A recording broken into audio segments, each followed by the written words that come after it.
they're gonna... That's Scary Monkey. That's gonna be Carry Monkey, and it's a support Naga. So they baited out the Underlord and then immediately pick the lane counter and the Monkey. They're very smart. Yeah, Taiga. Series, that is definitely a possibility that would go the distance, because between these two teams, as you said, I one though. Opening the face with Naga when you have the absolute last pick of the draft does give you that flexibility option where you can switch it over to support. And what OG essentially accomplished was that they kind of forced Game & Gladiator's hand here. Everybody's talking about Marcy, right? You know, it's like Marcy, Enigma. I think Tiny is still undervalued in this tournament. I think this hero is incredible right now. And they will grab that for Boom in this game, and he's one of the very best. Yep, Dyrachio still sitting on relatively low HP, but no way to really catch up to him right now. The raise way off here from Dyrachio. Maybe a little nerves here on the stage. I mean, one thing we should mention about Game & Gladiators, they started out the year extremely well. I can't remember the name of that. It was the regional finals or whatever. Losing 4 games back-to-back on the main stage. It's a thing, you know, like you can have really good days, you can have bad days. The days you want to peak is on the main stage. And I think something that's really good for Game & Gladiators in general is that, oh, hang on. Nice cookie. He's going to close the gap here for Yuragi to right-click Tofu. Pops that Fairy Fire, but the Jingu is up, and First Blood goes to Yuragi. Gets a little bit of HP back thanks to the Boundless Strike Jingu combo. But OG first on the board. And this isn't really offered that much for a starter most of the time, right? Offers courier killing potential apparently. You can see another cookie setup kill onto Tofu. Jingu with the Scatter Blast. And second kill in this lane for Yuragi and OG overall, who, I mean, like you said, even in this off lane, for Amar, doing quite well to start this game. He's going to take a raise, though. Gets a crush off. Problem because they're one of the teams that likes. There's some interesting plays with oh, hang on, bottom lane. Yeah, a lot of damage. Comes out, but that's the stun onto Ace. And Yuragi not going to go any further here. I saw the glyph come out there. I think maybe Game & Gladiators were expecting Yuragi. Oh, the Hurricane onto Amar, but he gets the crush off and is A-okay.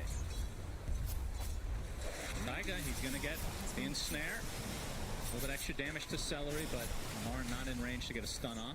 How many courier kills are we going to have this game? Is that 3? Yeah, that was Ace taking out the opposing courier here. Could be anyone. Scatter Blast onto Ace. Yuragi's here, though. Too. The cookie set up. Boundless Strike. Sunstrike's coming as well. And Ace, one right click away, and Yuragi takes it. On the other side, Amar did fall to Dyrachio. And Celery able to get out, so no trade at the top lane, but a trade basically globally for both respective position 3s. Taiga, Dyrachio, another raise, but not quite enough to finish the job. Pinecone? The Pinecone is very scary. It's too slow. Very slow, as you would expect from an inanimate object. This should be a good rotation. If they kill Amar again, they actually stifle his game run a lot into here. Taiga instead. They won't be as happy with this potential trade. And Taiga will be the sacrifice for OG, which again, they're going to be relatively happy. Although he did TP there. He was the one that TP'd, so he did, but it's a much smaller prize to claim. And in the meantime, lane cookie, so much setup for this Sunstrike, and Yuragi still ends up with the kill himself. Get the farm. Oh, nice sidestep. Yeah, but he's going to take a full Wukong's command, trying to walk down the outskirts with the Boundless Strike into the Sunstrike again. Not even needed. Enough damage again for OG. And you talked about the 11-minute mark at the same time against an Ench lineup. That feels so good. Did pick this hero in this game. Dyrachio, Requiem, there it is. Do they have the raise? Yep, and Ace is here as well. Big kill for Game & Gladiators off of the Invis room from Dyrachio. But he's going to get punished to a degree. Ace will fall. Now he is hunting. Celery inside the tree line here. There's the vision. Celery is mega dead. But again, just the support for Gaiman. Don't know if the blink tag... The heroes that we were trying to gank, we didn't have the catch back to farming. Like, you got to be efficient about it, right? If your move fails, make sure you get something done. But yeah, that was very unsuccessful here from Gaiman. Fortunately for them, they only lost Celery, of course. Rather unusual in a monkey diet, Celery, but... Well, quickly back to live as Ace is dead, so we didn't get to see that gank in its full juicy perspectives in there. But his CS is very impressive. Boom. Oh, Boom goes in, gets the Avatos, but it's on a support Naga. He gets Hurricane, but there's the song. Taking some damage from the Arcane Curse. He's just going to TP out in the midst of the song as a tier 1 tower will drop. in favor of Gaiman. It's still, this is what Gaiman needed, right? They need to open that mid tower. So they do finally make this move and are successful with it.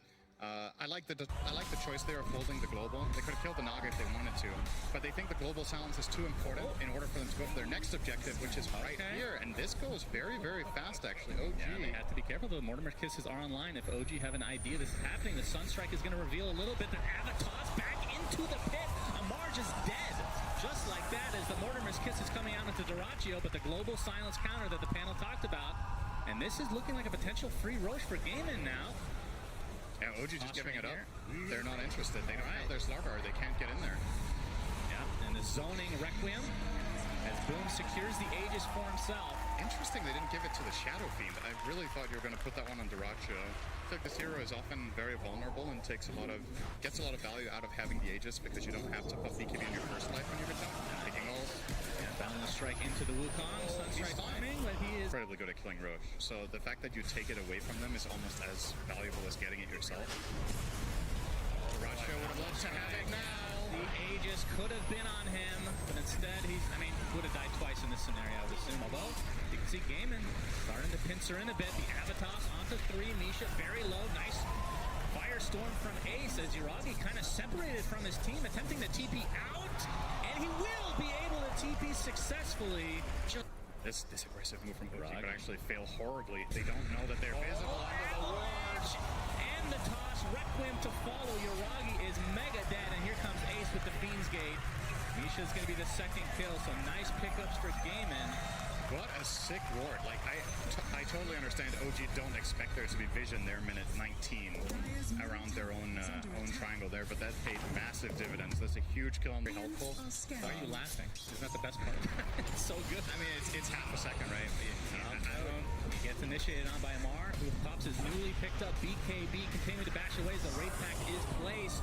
The global silence is not really going to dissuade OG from continuing any further. And Taiga is going to get the backup of the rest of his team now. Now the focus is entirely on Ace, and the Mortimer's Kisses are going to be enough. Double kill for BZM off the back foot of this.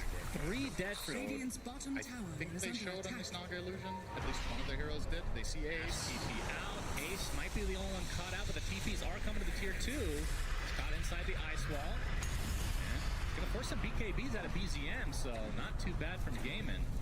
Yeah, there was no backup nearby, and Amar's team, they feel very comfortable just scaling up. Yep, Celery, tanking the gank. Deleted. More of Good vision here from OG, though. Mortimer's Kisses, gonna reveal Celery here. Taking heavy damage, has the heal going though. You tell Amar, oh, the blink is canceled thanks to the Arcane Curse. Yuragi now resetting. A little bit of an awkward mini engagement here between the two teams as they know that contest this because this could be a turning point for them in this game, no doubt about it. They're gonna run right into Misha. And Roche is abandoned temporarily, but Ace is caught out. Yuragi gets off his ultimate, but he's taking heavy damage, has to pop the BKB, and now everybody tries to reset as the global silence comes in. Kind of resets this fight to a degree as Boom gets the Avatos onto Misha. It's going to be close on this kill. Finally finds that's just the first death in this engagement. As you can see, Amar going to town on the BKB SF through the song. And he's going to find that kill relatively easily, but he's going to be traded as a double kill for Celery of all heroes. And it turns into a 3 for 2. BZM has to ghost walk away. Yuragi's still fine and healthy. As the rest of Gaiman might have to reset a bit as 2 cores have died. And really the trade is for 2 supports. It's BZM! Next, the double kill thanks to that Sunstrike. Forced down to 20% before he got out of the Monkey ult. I wonder what that fight would have looked like if they globaled the Monkey ult. So we see it here, right? Yuragi jumps in and channels the ult there.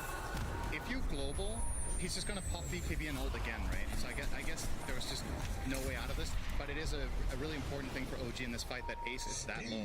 If Underlord has a little bit more presence, he can offer more protection here for the Shadow Fiend by playing more aggressively in the fight. But he had to back off, and that gave Amar the angle to just go in straight away and just isolate Duraccio out of the fight. And Shadow Fiend is that big damage dealer for Gaiman. Oh, we're back to live here. Yeah, we have mass TPs onto the outpost as the Mortimer's Kiss is coming, but not that much damage applied. As we can see inside the pit, Roche still pretty healthy, but OG gonna try to start taking it now. Ace gets the Firestorm off, and here comes the tree volley from Boom, but not a whole lot of damage applied. Mostly the Roche himself, as it looks like. Silence is going to get initiated, but Tofu gets the 4-step off just in time as BZM has to re-engage, has to reset completely as BZM is taking huge physical damage from Duraccio. And both teams, neither have found a kill in this engagement, but Gaiman feeling pretty nice to go inside this pit, at least at the moment.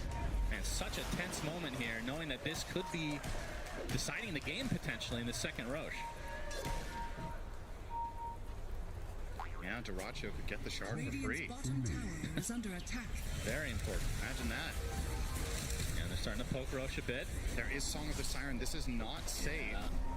No Mortimer's Kisses at the moment, though. Here comes the Tornado. It's going to clip Duraccio, and of course they have the spam of the illusions to get the vision here as Roche just continually taking these tickles time and time again. Smoke out from OG. Requiem trying to buy some time to be able to take the second Roche, and they get it. Duraccio with the Aegis and the Shard. Did he just last him with Looks like they actually want to try to fight this. Is OG able to get the beautiful meteor onto several heroes, but Tofu and company able to maneuver onto the other side of the pit. They haven't lost anybody here. Who did they get the Roche kill? No. Oh, you're right. Duraccio snatched the Aegis. But they should be worried about Ace's life potentially trying to fade out a BKB here. Now he doesn't have the mana for it. Yeah, it's TPs are coming, but he's done. Amar. TPs matter not. Wukong's command use from Yuragi. I guess that's going to be used to ward off. Indeed. Here we go. Less than a minute left on the Aegis, so see how OG want to try to approach this. Do they have any offensive force stuff? The damage! The Aegis is just gone like that. Now the Wukong's command into the meteor, and Duraccio dies a second time in the blink of an eye. Ace has to BKB Fiend's Gate away, and the rest of Gaiman have to ditch. Celery doesn't have that opportunity, and it looks like Tofu's TP gets canceled as well, so 3 dead as... Oh, man. Clean. So hard to play against that. As Tree Volley coming in. Boom. Oh, okay. Some damage gets the Avatos back into the pit. And they're going to get some form of... Try to defend it the aggressive way. They're pushing top, and he's they... initiated on. The sheep stick is there. And he is deleted. Tower is under attack. They can... The Underlord for now. Tower. Forge Spirits won't be able to finish it off, although boom, he's going to get ensnared, and you can see Gaiman have already TP'd a couple heroes, so they don't have that many in numbers. Boundless Strike connects as well. Duraccio has to Requiem to try to zone away the rest of OG, but there's the Sheep Stick and the Meteor with the Mortimer's Kisses. So much fire destroying the Stone Man as BZM able to get his BKB off, but you can see the song being used, and now they're just going to focus on the BKB targets for the time being. So 2 dead in favor of OG.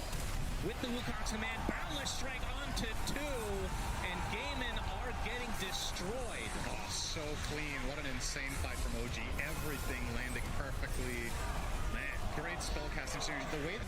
That's 2 lanes. Now trying to go for the Megas. Boom. He's going to get initiated on mid-tree volley, and look how fast he dies again. Scatterblast finishes him off. He does have buyback this time, though. But at this point, it's going to be Mega Creeps. As Gaiman, they're just getting zoned out by BZM, who has a delicious meatball surprise with the refresher. And the global silence is there. Can't play. Like, he's literally just... He just dies on the outskirts as the rest of Gaiman are stuck in their freaking fountain right now. Good lord. OG, I think it's just the range racks on the top to be able to get those Mega Creeps. As Yuragi pops the BKB, boom, with a pretty good tree volley, but it's not enough damage at this stage of the game. As they're going to be able to finish off, and that's a dieback for Mr. Boom himself. And it looks like game 1 as GG's come out, go to OG in extremely convincing fashion. And I know we came in thinking OG would be the favorites coming in, and they're showing why here. They're able to play greedy with double Midas, and it worked out. It did. Gaming Gladiator just went for one of their,